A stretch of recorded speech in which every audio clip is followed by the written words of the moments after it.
All right, I'm Gil Huff, and welcome to the webinar on LPC generation flexibility, solar demand savings, and benefits. This webinar is brought to you by Tennesseea. Tennesseea is a solar and storage industry association that serves the Tennessee Valley. We partner closely with TVA and the LPCs and other key stakeholders, and I want to personally thank the LPC leaders who are presenting today.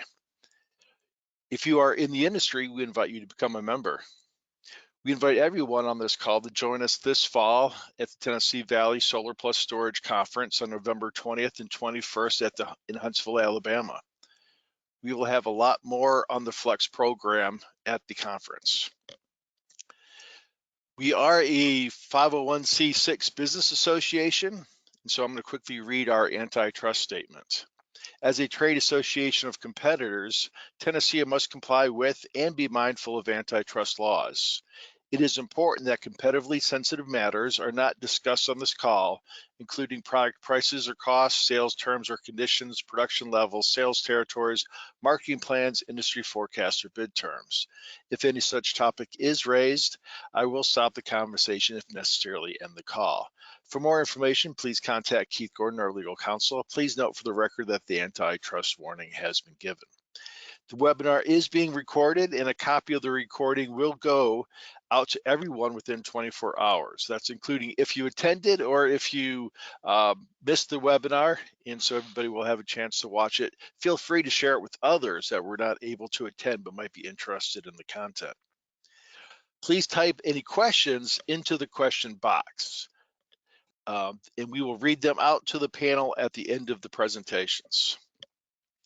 Matt Brown, Dan Stevenson, who are co-chairs of our Flex committee, I will now give it to you to introduce our speakers for today. Excellent. Thank you, Gil. Appreciate it. And thank you for everyone participating today and for registering. There's very much, a lot of excitement about this topic. We just sent out the invitation roughly a week ago as, trying to organize schedules. And if I'm not mistaken, we have over 250 folks in less than a week that have registered. So obviously it's an exciting topic. We have a great lineup of speakers, but as Gil mentioned, my name is Matt Brown, Dan Stevenson. We are co-chairs of the LPC Flexibility Committee within Tennesseea as industry members. We have about 25 to 30 industry members that are part of this committee, and each year we work on webinars.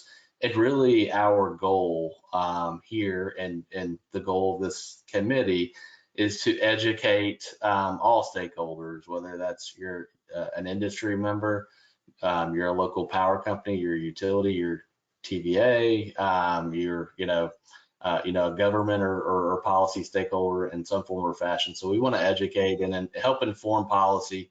So educate, inform, and then advance deployment and adoption of solar within the Tennessee Valley, and with this innovative program that TVA enabled a few years back, and then enhanced under Flex 2.0 or expanded flexibility, as they call it, this past August. So very exciting topic. We have some great speakers here today. We'll have more industry webinars, free webinars, later this year. Of course, Gil mentioned the conference, which has been a huge hit the last several years. But again, this year it's in Huntsville, Alabama, at the Westin, November 20th and 21st. So I encourage you to take a look at that and come and send your teams for sure, because it's very good networking and very informative conference. So again, we have a great topic about that Dan and I kind of dreamed up and brainstormed together with our flexibility committee about demand reduction and peak shaving. So one of the common misperceptions is that solar is energy, but it's not really demand or capacity in some respects. And so we have some amazing folks here today from 3 different LPCs that have operating projects that have been operating for over a year, and they can report out they were again those early adopters, those tech innovation leaders, and report out on some real quantifiable benefits of solar on the distribution system via the flexibility program. So Before I get started with the slides and start introducing speakers, I did want to take a moment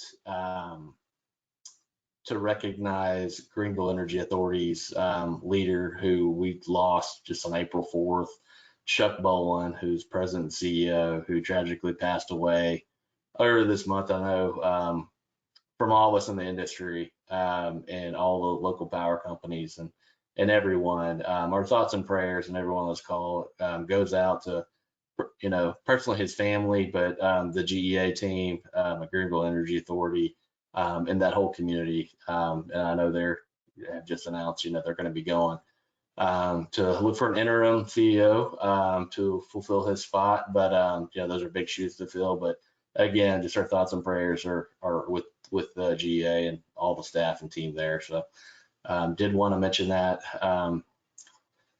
before we get started. So getting into the presentation, without further ado, wanted to welcome some of our distinguished panelists, and we'll do this in transition. But first, with the Greeneville Energy Authority, we are lucky to have Paige Mengel, who is the Chief Financial Officer and handles all the rates and contracts for GEA, as well as Stacy Bolton from GEA, who is the Director of Engineering. So appreciate them and their time today. I know they've had a busy week with the board meeting yesterday and just a lot going on their system. So I will hand it over to Paige and Stacy, and we will get started. I don't know if y'all want to introduce yourselves or your projects, or we can just slide on in. Okay. Matt, thank you for those kind words about Chuck.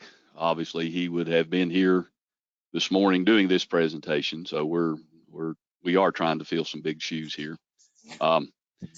Again, I'm Stacy Bolton, the Director of Engineering here at Greeneville Energy Authority. If I make it to next month, I will have completed 36 years with the utility, all in the engineering department. And I guess before I get started, I'll let Paige introduce herself. Hi, I'm Paige Mengel. I'm as Matt said, the CFO, and thank you. I'll echo Stacy's sentiments too. Thank you for those kind words. I have been here for almost 17 years now. So we're going to have Stacy discuss more of the engineering type stuff since he knows that better, and then I can address how the billing and how we've seen the savings happen here. Okay. So as Paige mentioned, we're going to tag team here. Obviously, we decided to get into the TVA's flexibility program back in 2020. At that time, we opted to procure instead of doing any type of constructing any sites ourselves. GEA's allotment through that flexibility program was 17.1 megawatts. Our system is configured with 4 delivery points from TVA. We initially wanted to have 4 solar sites. We were looking at 3 4.75 megawatts and then one other at 2.85. And we wanted a position on our system so that each site would be connected to a different delivery point. Currently on our system, there are 2 4.75 megawatt sites in operation. Those went online in December of 2022.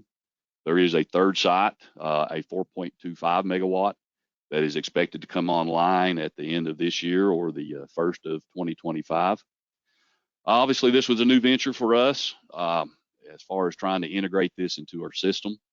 We ended up hiring a consultant engineering group to do the impact study on the 2 that is in operation, and then the third site that is in progress. Our first site I'm going to call SR1 ended up being just under 3 miles from our nearest substation. Located in a rural section of our system, and the system study only required 1 modification, and that was installing a regulator bank for times when the station was lightly loaded. SR2 ended up being just under a mile from our nearest substation. It was located in a denser area of our system in Tusculum. Integrated excellent into our system. No modifications were required. SR3 that is in progress ended up being just right across the road from one of our substations. And again, no modifications were needed from that. Now we're monitoring the 2 sites that are in operation, SR1 and SR2, through our SCADA system. We are using Viper reclosures and SEL 651R relays. We are metering both sites with an SEL 735 metering package. Both SR1 and SR2 are currently on cellular communications. We do have a fiber plan for both of those. SR3 that's in progress, we've already installed the fiber and it is available for that location.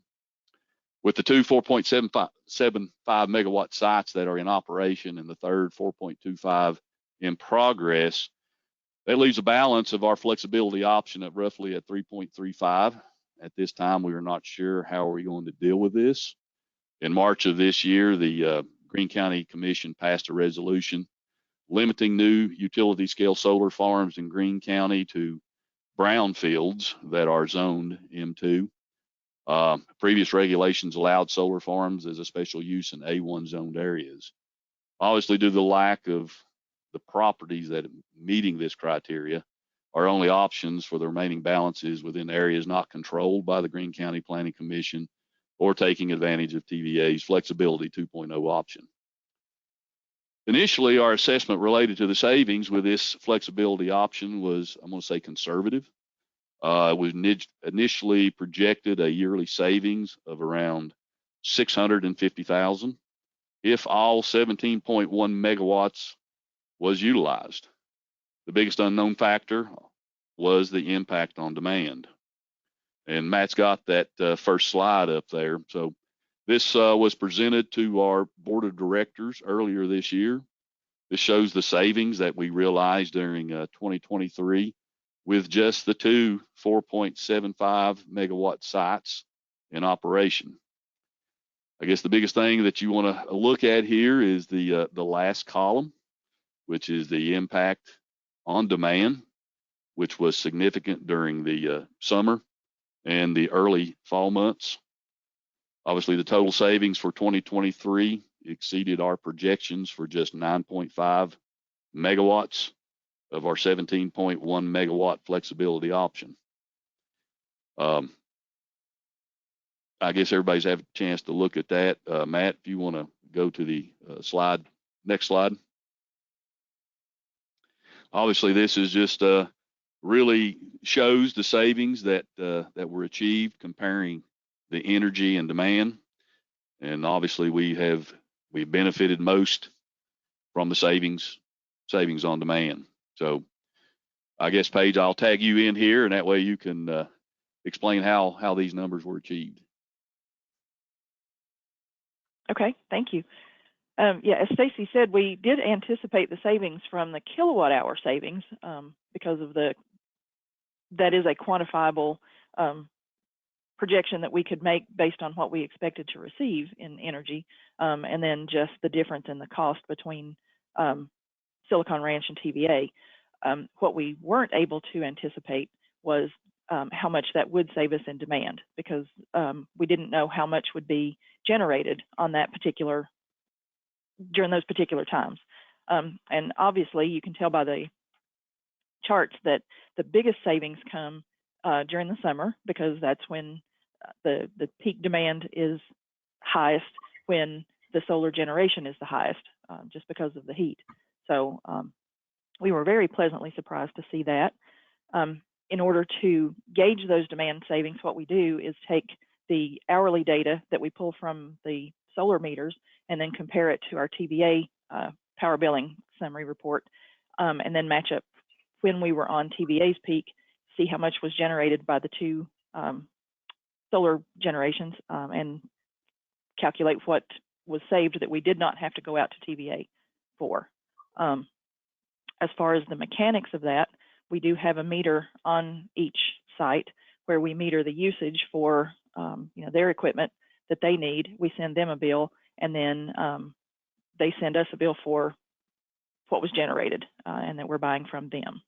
So again, we were very pleasantly surprised. We did not expect the demand to be, or the demand savings to be, what it is.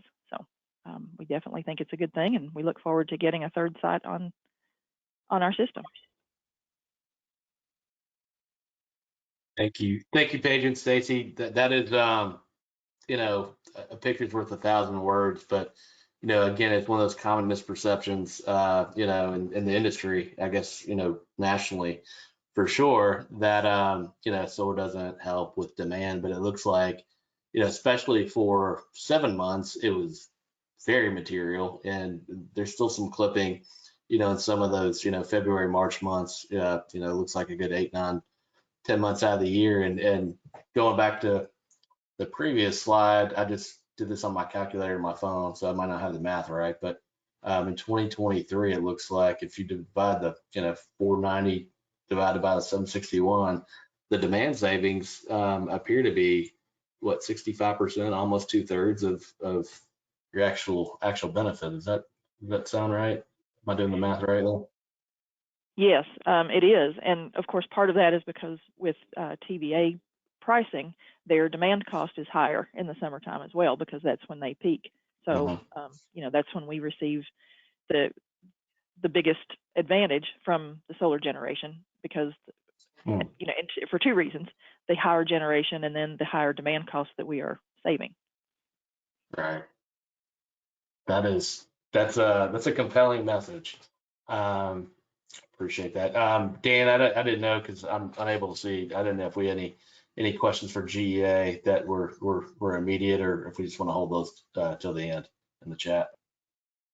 Yeah, I've got one. I know it's relatively early days in 2024, but I'd be curious to know if you've seen much of a difference in the savings in the, you know, January, February, March months as compared to 2023, or if it's coming in pretty consistent.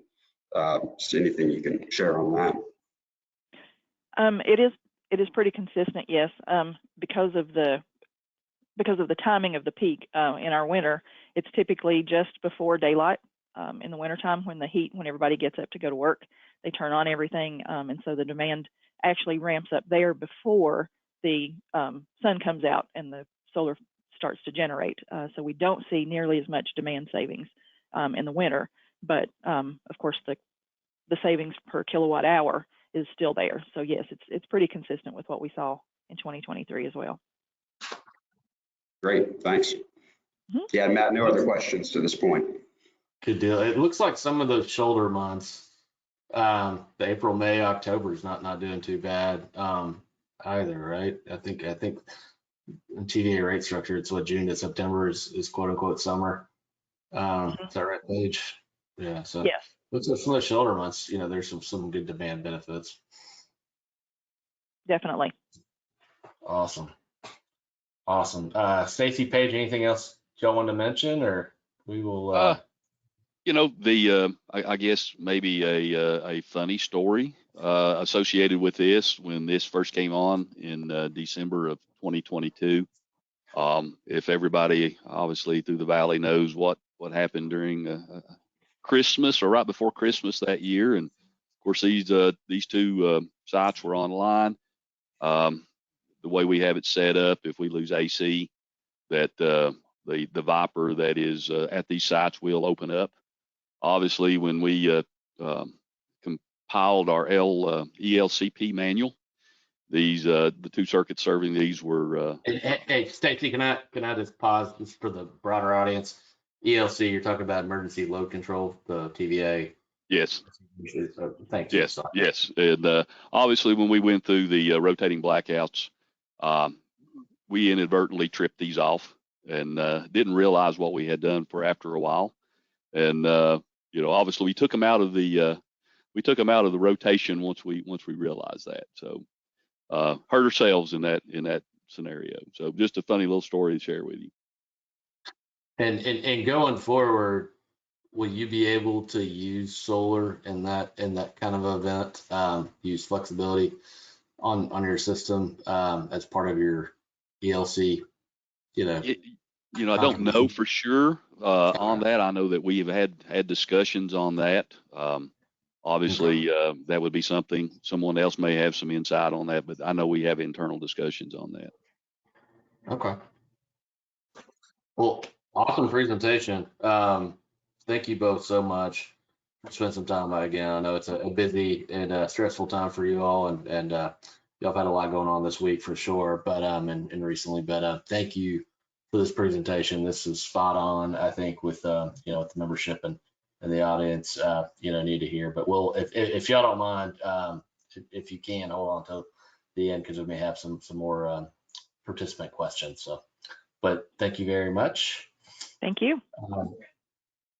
Next up, we have Terry Wimberley, President and CEO of Parish Board of Public Utilities in kind of Northwest Tennessee, who has an exciting flexibility project to share with you and talk about their experience. So, Terry, it's all yours.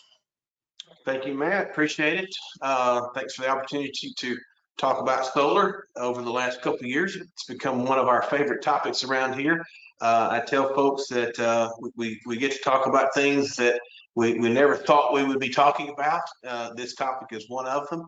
But we've had a very successful solar project here. Like Greeneville, we came online in December of 22. Again, one of the early adopters and was able to bring that on sooner than later. Our project is 6.75 megawatts. It sits on 80 acres right across the road from one of our distribution substations. Flexibility 1.0, the first version that came out, fit our system just perfectly in every way. While we are a municipal, we are quite rural. And we have farmland here, folks that are willing to talk to us about those kind of things. And we have over 100 miles of 69 kV transmission line that serves 12 different distribution substations. And so as far as capacity to absorb solar generation onto the system, we had no problem meeting those requirements the way our system is set up. And so it feels like we were, almost exactly cut out for Flex 1.0. And so we moved quickly. We found a property quickly. We did not go through an RFP process. We had a relationship from a previous discussion with our solar developers. So we chose them without going through the process. So that kept us moving quickly. Because we got in early, there were no supply chain issues. I think the panels were sort of already available and ready and got assigned to our project. And so we didn't lose any time there. And so it's just been a real successful story through the entire time. What you see in front of you there on the screen is our full calendar year of 2023. So it's certainly interesting to, Paige talked about, we're not sure what to expect as far as savings. We had an estimated savings that did take into account some demand savings, but again, it's going to be a guess because you have no idea of when you're going to hit and when you're not. Our projected annual savings was $280,000. And so for that first year right there in 23, first full year, we actually hit $495,000 in savings, far exceeding the 280. But I think that it's interesting to look at the numbers. So if you look at the kilowatt hour savings column, you see that those shorter daylight months, January, you get to November, December, you see that we're just not able to buy as many kilowatt hours because they're not generated. And you see the largest kilowatt hour production that we get to buy is sitting there in May, June, July, August. Okay, those are the longer days, more sunny days. And so the kilowatt hour sort of follows what you might think. When you look at the demand column, you see a little bit of a mixed bag. If you look at July, August, September, October, you see that we realized significant demand savings that might have been predicted, right?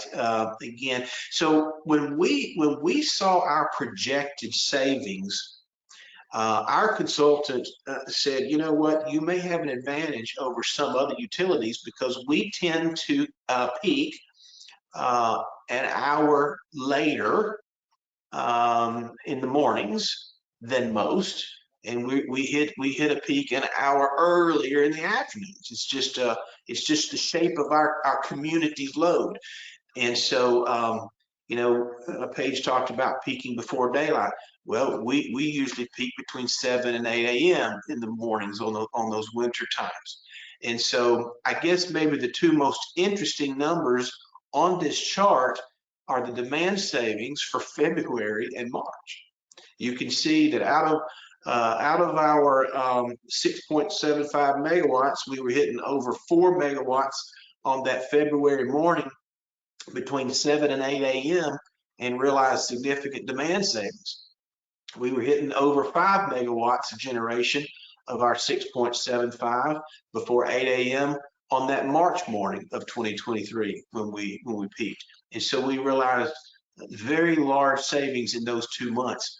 The rest of the chart, you just don't know. You had 2 great months in February and March, and then we were basically not generating anything on peak in April. And so you have literally no savings there. June also, there's just not much there. It depends. Are you going to hit it or are you not? Are you going to be generating some megawatts when that peak time occurs? So our numbers here are certainly similar to what Greeneville showed, with maybe a February and March aberration just a bit. I did the quick numbers. Out of our savings, the demand was 64%. So a very similar number. So Matt, as you think about, folks saying that there's no demand savings, Greeneville and Paris, both in the 60 percentile of our total savings, come through the demand portion of that. So Dan, you asked the question that my next slide will answer about what about these first 3 months of 2024. Now that we've looked at a full calendar year, now we're going to start comparing months to each other from one year to the next. Matt, if you want to advance that. Yeah, just a real quick interruption there, Terry. I did get a text, some feedback that some folks are not seeing the kWh savings and demand this current slide. Gil, Dan, are y'all seeing? Yes, I'm seeing it. You're seeing this? Okay. Yeah, I see it fine. Okay, good deal. All right, might just be a technical issue from a participant, but we'll work through that. But just want to make sure we're getting folks seeing what Terry's talking about here. But I'll advance. So this does compare January, February, and March of 24, since we have those savings numbers now to look at, and I pulled the first same 3 months from 23 to look at, and you can see that February and March for 24 did not perform. And that looks more like what Greeneville showed. You're just not going to get those demand savings. So a big thing for us is, we hit 495,000 in total savings last year, but we're already considerably behind that pace, and it's because of the demand savings that we saw last year that we did not see this year in February and March.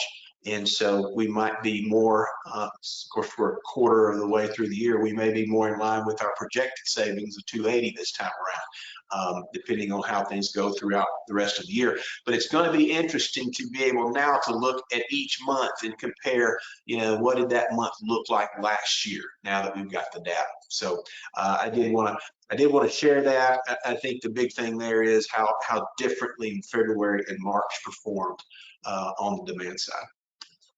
That's what I've got, Matt. Thank you, Terry. That is incredibly helpful. It's interesting to see the dynamics between Greeneville and Paris, and going back to this side, like you would think June obviously would be a solid month. So I'm like, was that an outage? Is that just like, Right. Demand's pretty hard to predict, right? So, but it's incredible. So if that's 65% of savings seems pretty consistent between you guys and Greeneville, like you said. Right. So is actually coming from the demand and being on your system. Terry, one question that Stacy hit on from Greeneville, I'll mention. You talk about resiliency during, the historic, unprecedented Winter Storm Elliott event. I think you guys were coming online, or we're just kind of getting online.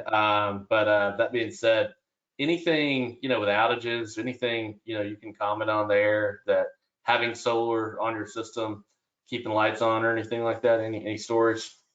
No, not so much. We actually flipped the switch on the 21st of December ahead of the 23rd and 24th event, but all of the inverters were not on. So while we were actually turned on December 21st, we didn't really have everything going until really close to the end of the month and heading into January. So we didn't get to see anything, as far as Winter Storm Elliott goes. We just like the fact that, we're able to talk about, clean energy that's connected to our system. And we like to talk about that with some of our local industries who care about those things. And, on the REX side, we get to have those kind of conversations. So I guess maybe that is maybe more significant than the resiliency part. Of course, hopefully we won't run into those kind of times where we got to be figuring out how to rotate serving our folks. But just having a solar project to talk about in our community has been a very positive one for us. That's a great story, a great message. And a little birdie told me, or I saw it in some media clips or something, that you guys for this project might be or have received some awards or are about to receive some awards. So congratulations on that. I don't know if you want to elaborate, but it's a pretty cool community partnership y'all have going on. Yeah, we've, I don't know exactly the name of it. We haven't received the award just yet. It'll be coming out in May, but we're going to be recognized for a national award for our partnership in this solar project that involved our developer and some folks on that benefits from our REX. And so just a total collaboration of this project is actually going to get some national attention next month in Cleveland, Ohio. Very good. Well, thank you, Terry. This is spot on. You guys were one of the early adopters. All three of you on this panel are, and it's great to see that y'all are getting the benefits from the flexibility program for sure. And I don't know if you want to give a promo out about the biggest fish fry that's coming up. Is that this week or has it already happened? It's this week. We'll start serving fish tomorrow night, serve through Saturday. Come on over to Paris, Tennessee the next 3 or 4 days and get a plate of fish and celebrate with us. There you go. I'll bring the tartar sauce. There we go. Awesome. Well, thank you, Terry. Appreciate your time, and we'll just pause for questions and see where we go from here. But Jeff, are you on, sir? Wait, Brownie, we do have a number of questions that okay, we can address before Jeff goes. I do. Sure. One of them is on pricing, and we can't talk about pricing more than kind of vague generalities. So Dan, if you ask about the pricing question, if you can make sure we don't be careful with that one. Understood. Well, yeah, I was hoping we could potentially dive deeper into, if we're looking at this slide here, just, the variability in February between 2023 and 2024, just kind of what the key driver is for that. Is it weather related in terms of when the solar system was producing, or was it something else? Just curious, any insights into what drove that? Yeah, my guess is it's probably cloud cover early in that morning when we're hitting our peak and just not getting the generation there because it was the same. I look back, it was the same hour. It was still between 7 and 8 a.m. in both of those months, we were generating one year and we weren't the next on that peak day when that particular hour. And it was not operational, right? It was not about having, part of the system down on the generation side. It was nothing about that. It was truly, it would have been weather, sun driven. Understood. Yeah. And so for some on the call that may just be coming up the learning curve on how demand charges are calculated, is it correct, Terry, that each month it's looking at the hour in that month that has peak demand, and that's when the solar needs to be generating to create savings? Is that right? That's right. When I talk about whether we hit it or not, it's whether or not that's how many megawatts, if any, that solar is putting out on that peak hour, it trims that off of what we pay TVA for that peak amount during that 1 hour per month. Very good. We have some other kind of general questions that I think might be best for the end in terms of like RECs being created by the projects, and a few other items. So I think we can move on, Matt, and then start diving into those more general questions. But thank you, Terry. Sounds good, Dan. Thanks, Terry. Thanks, Dan. So Jeff, are you on, sir? Yes, sir. Good deal. So last but not least, we have Jeff Dykes, the president and CEO of BrightRidge Energy Authority. There in the Johnson City area in East Tennessee. I think Jeff had the first flexibility project operational in the Valley. So again, another innovator, another early adopter, taking advantage of the TVA flexibility, the first 5% program. He's been doing all kinds of solar projects through various programs over the past several years, and is always challenging, I think, the industry to come up with something new and fun and cool. So that being said, Jeff, I will turn it over to you. Well, thank you very much. And I want to say hello to my fellow LPCs. It's always good to see them, and great to hear all the fun things they're doing. But I tell you what, we have thoroughly enjoyed the opportunity to do solar.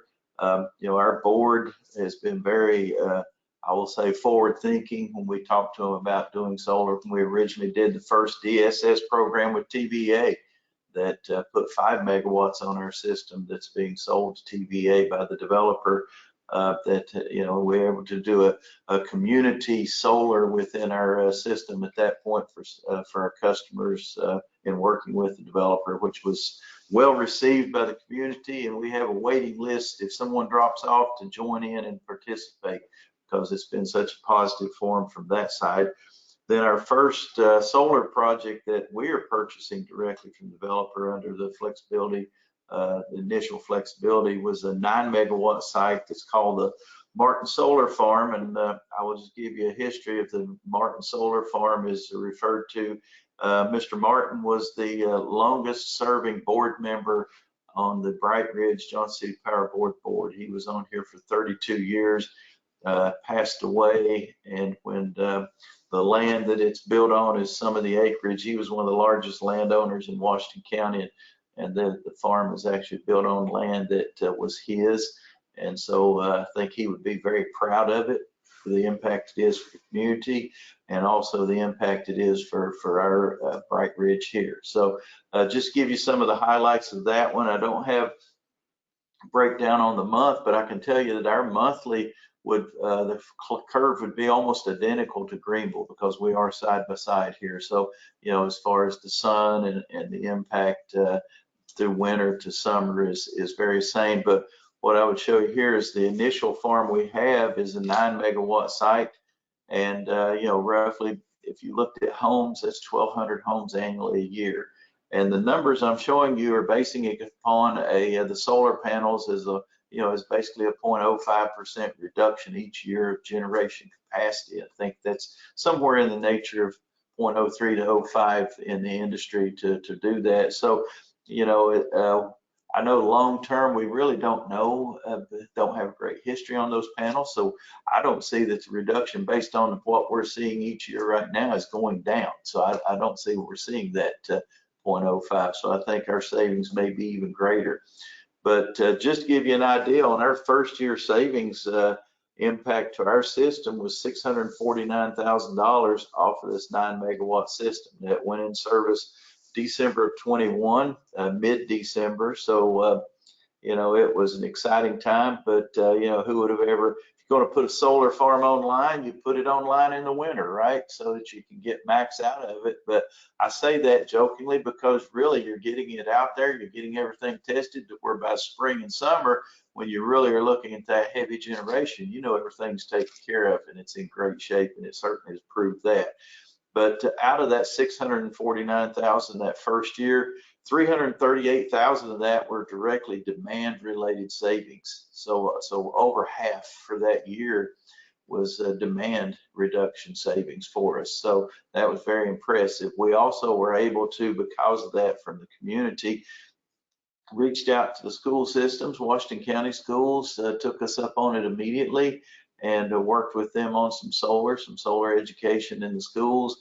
And we also were able at the end of the year to write a check for them from the utility for $47,000 that they could put into, you know, whatever they would want to into their, they could put it in their general fund, and they could apply it to textbooks or to teachers or whatever they needed.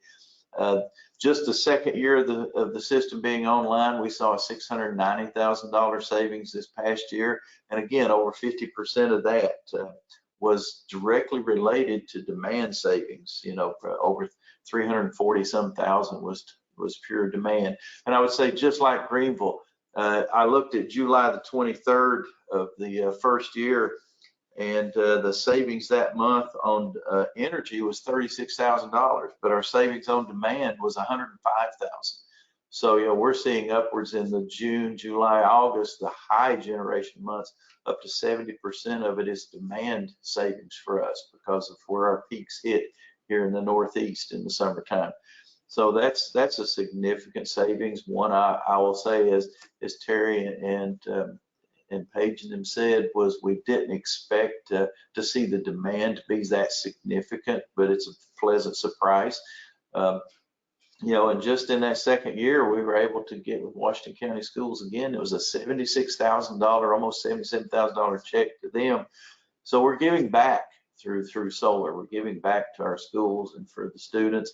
I will say, from a solar standpoint, we have a very small solar, what we call a solar lab beside of our building here that went online about 3 or 4 months ago or better, that we're using to bring students in to do some education.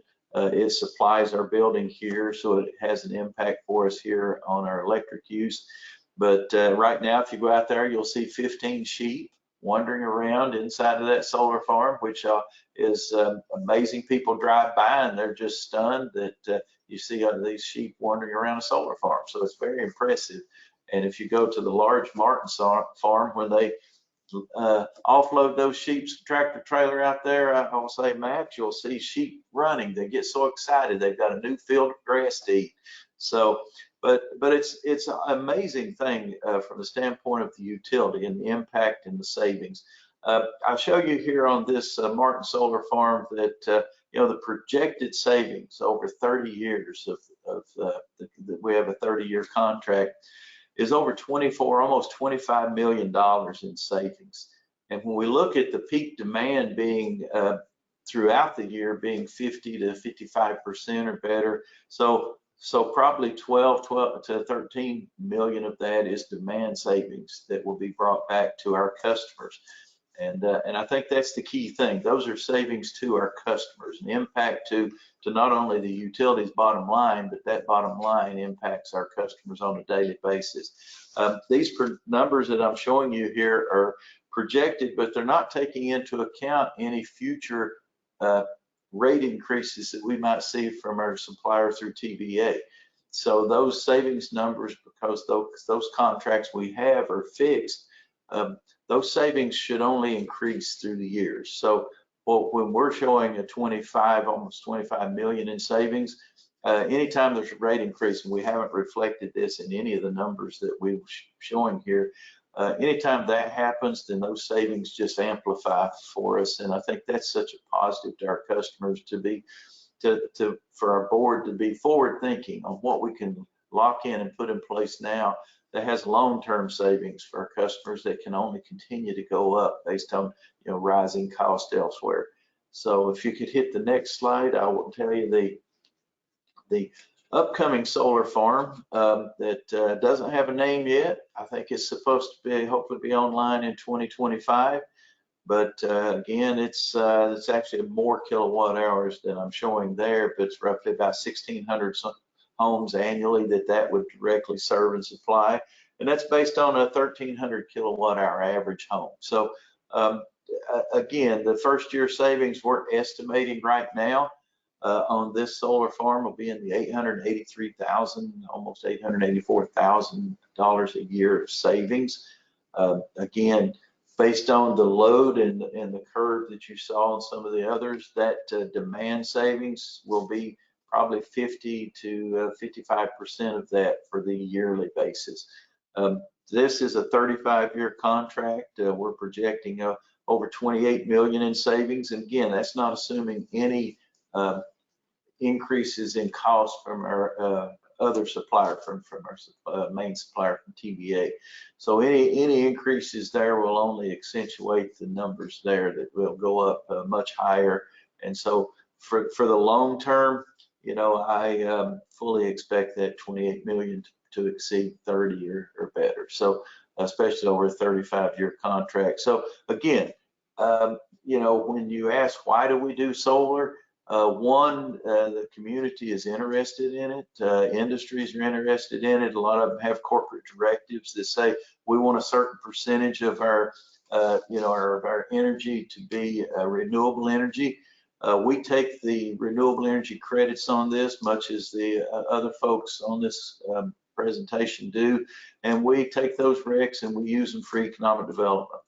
We use it for existing industries that are here, that if they need to purchase RECs to have a higher percentage of their electricity be renewable, they have that capability.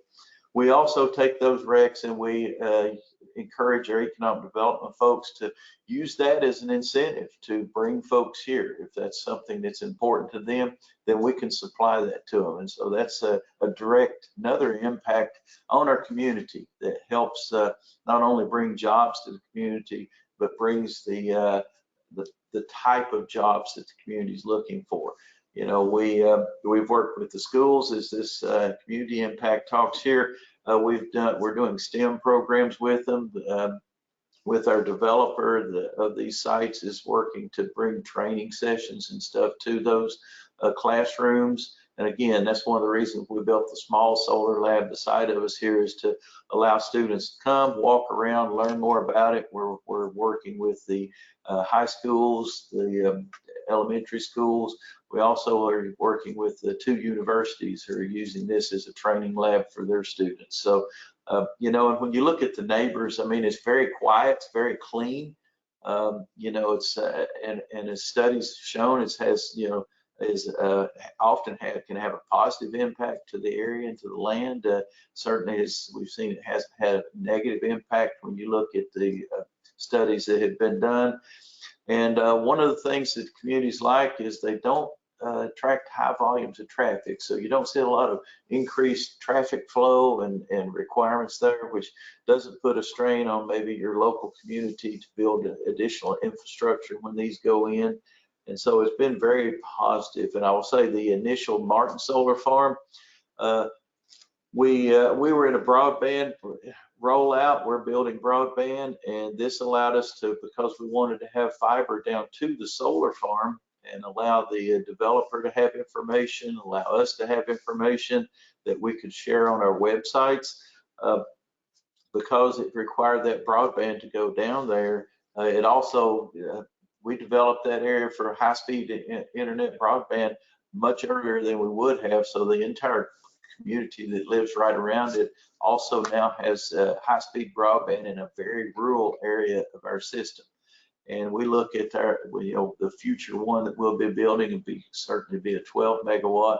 And I think it will have the same impact from a cost standpoint to our community, and really such a positive thing when we look at how our community gets viewed. You know, it's one of those things that attracts folks in, and as Tennessee is growing, and I know Terry, in those areas, we're seeing a lot of people move to the area. And I think you know, when you're talking about solar and renewable energy and other things like that, that's a very positive thing for your community to have out there to attract those folks to come in. So, and that's kind of give you a gist of what we have going on. Again, it's exciting. It's had a huge impact. I've got a board that you know, will say we would have never dreamed that we would be talking about solar in our boardrooms. And when they see the savings, they see the RECs that are being used, and they see the impact on our bottom line and for our customers, your board gets excited. And so that's a great thing. Awesome. That's again yet another great story, not only on just the quantifiable economic benefits, but the community impacts there, Jeff, and what you and your board and your management team have been able to accomplish the last few years. So appreciate everything that you guys are doing to advance solar and you know, fly the flag for sure. And you know, that it brings up a question. I think we're at the end of our presentation here, our formal presentation. So I'll queue up Dan and Gil here momentarily. But one question I had for all the panelists is, I guess one comment is land use in the state of Tennessee for solar farms is a very topical question, not only in Tennessee but the Valley, but also across the nation. Frankly, you know, there's some local governments, you know, and you know some opposition at times, you know, about taking farmland, you know, away from farmland and you know into a solar farm, you know, different kind of farming, of course. But I didn't know if y'all had any local experience, each of you, you know, did you have opposition from the local community and on a particular project, and you know, how did you address that? How did you work with the developer to address that? You know, what are some lessons learned, or you know, some outcomes, or you know, what's the current status in your community, maybe? So Paige and Stacy, we'll go back up to you if you guys are still on. Yeah, obviously what I had mentioned there, Matt, was couple of areas there was some opposition to solar farms in Greene County. There was a moratorium placed on utility scale solar. I think it was ended in March. The two sites that are currently in operation, there was no opposition. No, nothing concerned those. It was looking at a couple other sites where we did have some opposition, and obviously the regulations now in Greene County concerning utility scale solar are only going to be allowed on brownfields that are zoned M2. So really, like I said, our only other options to try to get the last part of that flexibility option would be, somewhere located in the city limits of Greeneville, Belton, Tusculum, Malsheim, outside of the jurisdiction of the Greene County Planning Commission, or like I said, our other option is flexibility 2.0 with TVA. Stacy, thank you. I forgot you had mentioned the new brownfield requirement. So good news is flexibility 2.0 allows for some, pun intended, I guess, additional flexibility. So that's that was helpful. Terry, how about you in Henry County and Paris? Yeah, Henry County. So we've got some individuals. We got some farmers that are less than thrilled about using solar on farmland, but there's been no formal opposition. There's no governmental moves to block anything in Henry County. We do have some farmers who are very willing to talk about solar, and we've had great conversations about that. There's a TVA solar project that's getting ready to happen here in Henry County, 600 megawatts. are 50 megawatts on 600 acres. So, you know, things can happen here, and the opposition is not so great at the moment. But we've got one farmer who would just love to have some solar on his property, but he's in a location where we can't interconnect with that, and so you know, it's somewhat favorable here. The farmers are willing. A lot of farmers are willing to talk to us.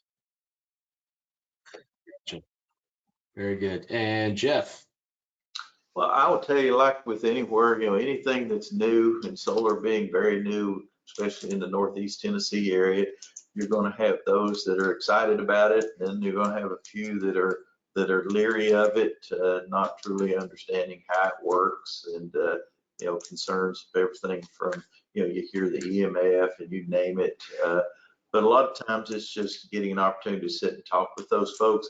As far as the farmers, there's some farmers. One of the farms that will be built, solar farm, the gentleman that owned it was an elderly gentleman, and his son. They still have some additional land they'll do some small farming on, but they're at the point in life where they were wanting to you know, sell this property that they have had for years, and the value had gone up, and looking to really, you know, do some things in their retirement years that they really wanted to do. And I think a lot of times the working with the developer has a huge positive. You know, when you talk about landscaping and how you can develop the property, and I will say our developer has done a great job working with the community about, you know, how you can build it with the contours of the land, how you can use the natural, if there's trees around, to leave those to where it blocks, you know, from certain people's view. And I think it's been very positive there with as far as that relationship. But again, you know, you see so many times that it's just really being able to talk to those in the neighborhood. Our initial Martin farm, we had, out of the folks that bordered that, there were only I think around 30 folks.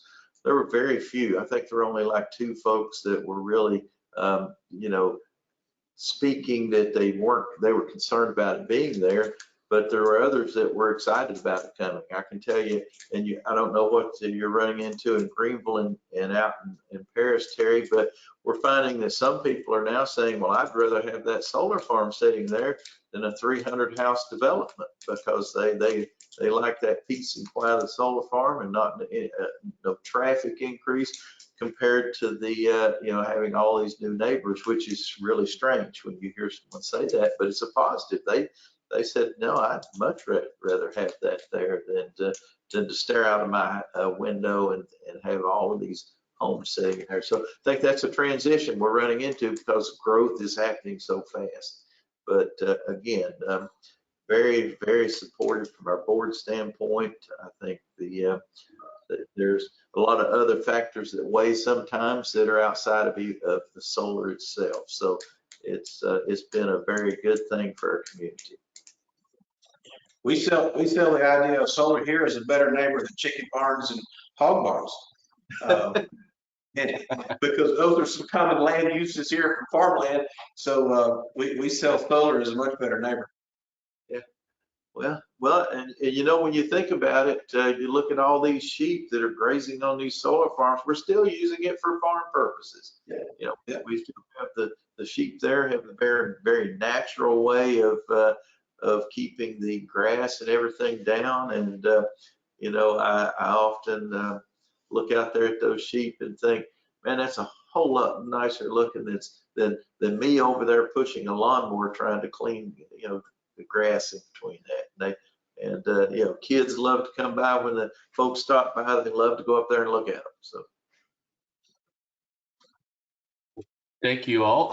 Dan, I'm going to punt to you to see if we have any additional questions in the chat. I know we're scheduled to go for another 15 minutes for Q&A, but I appreciate the panelists sticking on with us. But no, Dan, if you had anything, sir. Yeah, a question I think is probably top of mind for a lot of people on this call is it sounds like across the board the demand savings came in ahead of expectations, at least in the first year of the project's operations. So I was wondering if there were any key lessons learned about how to forecast the demand charge savings that can be, applied by others that are doing that analysis as they consider solar. Just any helpful advice or thoughts on that from the panelists would be great. I'm going to say not so much. I mean, we can see. I'm sorry, I forgot to turn my camera back on. We do know to expect to see that in the summer, but even then, just like Terry alluded to, you can't predict when your peak is going to hit, and so there's just no way to really know. We can make broad estimates now that we've got a year under our belts, but we still don't know when it's going to hit. Makes sense. Yeah, more than likely in the summertime, that's going to be a whole lot easier to predict than the winter. That's what at least I call in the business with flexibility. That's what I call the gravy. The unexpected benefits of those demand savings when they come in and surpass. Kind of like the renewable credits. The energy you can pretty much bank on. There's engineering models, right? But the demand savings that's just the gravy. When you get it, you take it and run with it. Yeah, exactly. I would say one thing we've done with the 30 and 35-year projections that I showed you there is what we did, because you're exactly right. We don't know what those demands and when they will hit. Every year it changes. It could be July the 3rd, it could be July the 25th, and I don't know what that peak might be by weather. So what we did from a historical perspective was take historical peaks and kind of took not the highest one we had, but kind of an average over a period of time to try to run some numbers to get a feel for here's what we feel those savings. And again, the savings that I showed there were estimated savings based on taking historical peak demands, say for July, over a period of years, to just get kind of an average and not say, okay, we're going to take the peak that we've ever had, or we'll take the low of those 10 years, but try to give our board a good feel for here's what our expectations are for those savings, and try to say, and when we do our budgets each year now, to say, okay, this is what we're projecting that will be our savings from the solar farms, so that we can build that into our budgets and help us as far as forecasting when we might feel we need a rate increase, or when we might feel that things are getting tight. Because what makes us tight in our budgets now is the high cost of materials and the continued increased cost of labor. So we did try to take an average, just get a long-term look at it. Makes sense. Thank you. So we've gotten a few questions on RECs. Jeff, you spoke to how you guys use RECs generated by the project you have in your territory. I wonder if the other panelists have anything to share about RECs.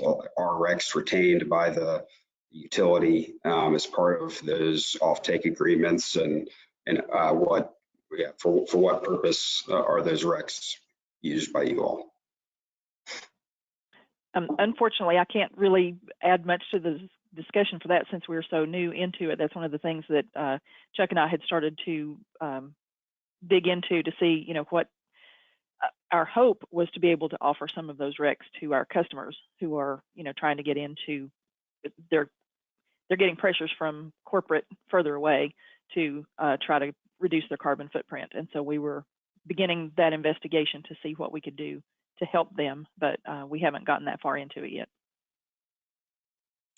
Yeah, so we actually are selling some RECs to one local industry. We've had conversations with all of our large customers to talk about their goals. Some of them are not quite ready, but some of them were very pleasantly surprised to learn that they might actually be able to meet some sustainability goals through their local provider. And they were kind of surprised to learn that and know that they, could get RECs off of a solar farm that's connected to the grid that serves them.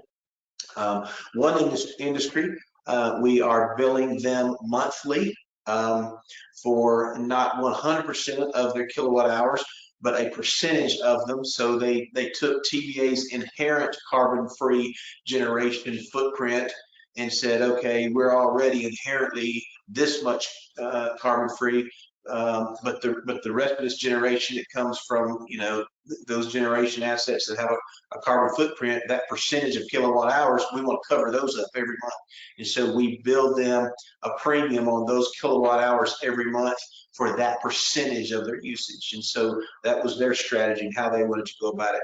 So that's some local use. We're having ongoing conversations with one corporate entity that has a customer in all of our territories, and we're talking to them about maybe doing something with Rex. We also did something much larger than ourselves. We partnered with Rivian.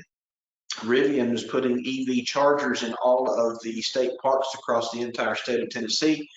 And they wanted enough RECs to cover up the estimated amount of all of the EV charging that will take place in all of the state parks across the state. So they actually have a megawatt worth of RECs out of our 6.75. And they're partnering with our community to put some chargers in our community, and so that's kind of been a, you know, gotten larger than Paris and Henry County community, but it's a way that we've got involved across the state with you know, RECs for EV charging. Yeah. And I would say, just like Sorry, go ahead, Joe. that Terry's saying is that, you know, we're working with the industries on and it, like Terry said, and I very appreciate him bringing it up, is, you know, we take TVA's footprint, what is natural coming from TVA, and then look at the percentage of, okay, what's the additional usage you have, and how much of that do you want to match up? It's also a positive when someone's expanding, an existing industry expanding, and their corporate directive is to have, you know, a renewable energy as the significant part. And to sit down with them, we're just discussing with someone now, whereas they're looking to say, okay, we're building an additional building beside ours and we want to put solar on the roof. And when we get to talking to them, it's like, okay, they're going to have their capital cost is going up so much to do that, because they're putting reinforced walls in to support this structure that they're going to put on top. They've got to make additional items as far as the interconnect with us, the additional cost for that. So when we sit down with them, it's like, okay, let's compare what it would take for you to purchase RECs versus that capital cost that you've got to put into it to build this, maintain it, and take care of it. And it's significant savings for them to just purchase the RECs to say it's renewable energy versus building, you know, walls that have significant increase in cost because of the support structures that are needed and the upkeep, maintaining that through the future. So that's a good positive end to speak with your industrial folks. It also builds an even better relationship. You know, I think all the LPCs in the Valley have a great relationship with all of our customers, but it also strengthens that relationship, especially with our industries, knowing that they can do this locally and that we're there to help. Yeah, that's great. Thank you, guys. Let's see, Gil, feel free to hop in and help me out here. If you see a question that looks particularly applicable. I guess one question that came in, and this is more of a Flex 1.0 versus Flex 2.0 question, but is how the demand benefits are realized by local LPCs for a Flex 1.0 project as opposed to a TVA interconnected Flex 2.0 project. All right, Matt's raising his hand to take that one. I think we have some folks from TVA on, but I'll do my best because I've been studying this pretty closely. And for other LPC panelists, please hop in if I veer off. But you know, it's different if it's on your system under Flex 1.0, which is all the projects our panelists have talked about today, these operating projects.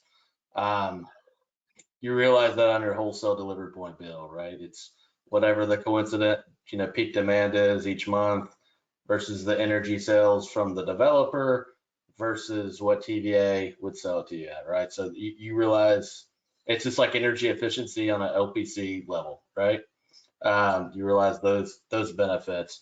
If you're doing a flex, say 2.0 aggregation or a TVA hosted project, and I think I saw Ben Brothers on here earlier. I don't know if he's still on here, but essentially there is a true up process. So you're connecting to TVA transmission on, let's just say Jeff wanted to do something in West Tennessee and it wasn't on a system, but it's a 161 line. Well, then he would get, he would pay, the developer for the energy, and then TVA buys it back. So there's two PPAs, one between the developer and the LPC for whatever price they negotiate. On the back end, TVA purchases that power.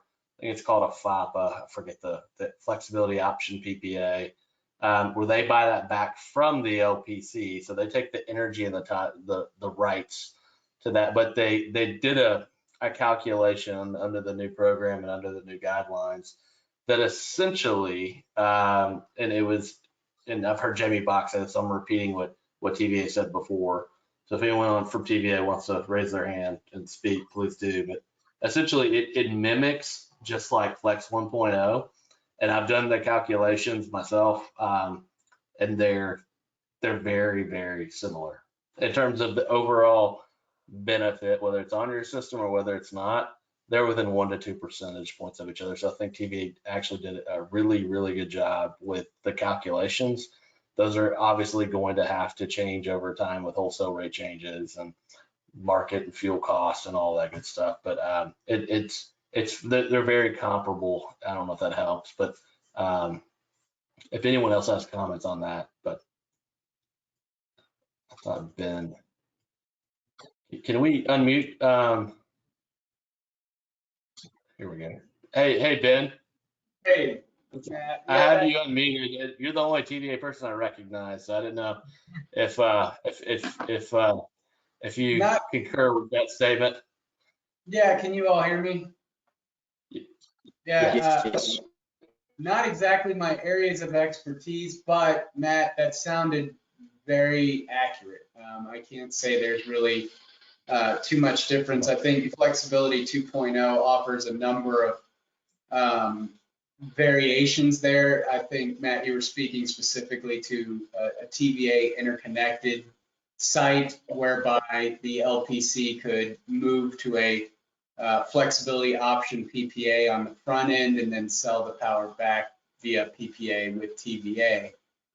There are some other, variations there of, I think there's, if I'm correct, Matt, you probably know a little more than I do on this, but essentially you can combine up with a number of different LPCs and aggregate some of your flexibility and do maybe a TVA interconnected site or even a larger site within one of the territories. So there's a couple of options, but I think the primary one is the one you spoke to, Matt, of TVA interconnected site, and then a back-to-back PPA type structure where you enter into the agreement with the developer and then sell the power back to TVA. That's right, Ben. No, spot on with my understanding and conversations and review of things. So it's a different structure if it's TVA hosted aggregation or TVA hosted versus an LPC hosted aggregation, as opposed to Flexibility 1.0, but the math, at least that I've done, and I think TVA's intention was to keep them very comparable. But it just depends, in the event of, say, Greene County, where they have a moratorium, or some places have moratoriums, if you're eligible and you can't do solar on your system, you might want to look at Flex 2.0 and an aggregation type of opportunity. But in some jurisdictions and counties and in the state, or in the valley, it's not, solar's not a problem and folks want it. So the Flexibility 2.0 definitely provided some options that we encourage. Going back to some of our initial comments: educate, inform, and advance deployment. And I think Flexibility 2.0 helps with that as well. But Flexibility 1.0, as you've heard from our guest today, our panelists, has really produced some significant results. And I know Gil's on, so I know we're looking at time right now. But do we have any other final questions, or do we need to adjourn? Gil? We have probably another dozen questions that we're probably not going to get to today. No. But this is not going to be they're the only webinar we do on this topic, and it's not the only opportunity to hear from us. But I really do want to appreciate everybody that's joined us today. And this content was gold. I mean, if you listen to the LPCs here today, it's hard to understand why not every LPC is doing this. I really want to thank TVA for their partnership, letting LPCs, meet their own demand. I think it's a great program, but it's a win for the LPC. It's a win for the regular ratepayers and homeowners and businesses in the valley, and it's a great way to reduce carbon. And so seems like a win-win-win to everybody. So really want to thank everybody that's listening today to this amazing content. I mean, just gold on a number of fronts. I apologize. We didn't have time to go to all the questions because this is such an amazing thing, but we will definitely record the questions, try to get back to people, and keep those questions in mind for our next webinar. And of course, I'll make a plug, even though it's not till November, for our conference. We'll have a lot of this stuff and have an opportunity to go in depth. But thank you for the both the presenters, the panelists. Great job by Dan and Matt for pulling this together, and look forward to seeing everybody again. Thank you so much. Gail, to repeat something you said, this presentation will be sent out to all attendees, correct? That's a question we got a lot. There were several questions on that, correct. Yeah. Everybody that joined us and everybody that registered but was not able to join, tomorrow we'll get an email with a recording of the webinar. Great. So feel free to share it. So if you know people in your company or in your LPC that wish they had attend but weren't able to, you can share it anytime. There's no cost to watching it. You just there's a simple link. So yes, this will be. And questions that we didn't get to, Gil, we'll capture those, and maybe we can do a written response to anyone who registered and get with whether they're directed towards the LPC panelists or maybe something that we can address. Is that okay? Absolutely. Yeah. Okay. I'll forward those to you guys. Okay. Thank you. All right. Thanks, everybody. Thank you all. Have a blessed day. You too. Thank you. Bye.